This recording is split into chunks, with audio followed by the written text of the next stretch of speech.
যারা অবিবাহিত যুবক যুবতী আছো, এই লেকচার তোমরা যারা শুনছো, তোমাদের মধ্যে কেউ যদি জেনা করে থাকো, অবিবাহিতের কথা বলছি, তোমাদের কাঁধের মধ্যে এখন 100 বেত্রাঘাতের শাস্তি ঝুলে আছে। সূরা নূরের 1 থেকে 3 নম্বর আয়াত পড়ে দেখবে, ওর শাস্তি হচ্ছে 100 বেত্রাঘাত, তাও জনসমক্ষে, এবং এক বছরের জন্য নির্বাসন।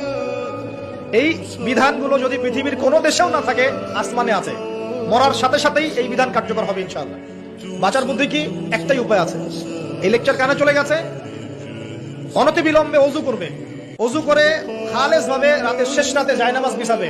জায়নামাজ বিছিয়ে আল্লাহর সামনে দাঁড়িয়ে 2 রাকাত নামাজ পড়বে। পড়ে নিজের পাপের কথা স্মরণ করে চোখ দিয়ে দরদর করে পানি ফেলে দিবে। আল্লাহকে সিজদায় গিয়ে বলবে, আল্লাহ আমি জিনা করেছি, আমাকে মাফ করে দাও। আল্লাহ আমার এই পাপের কথা কেউ জানে না, তুমি জানো, মাফ করে দাও।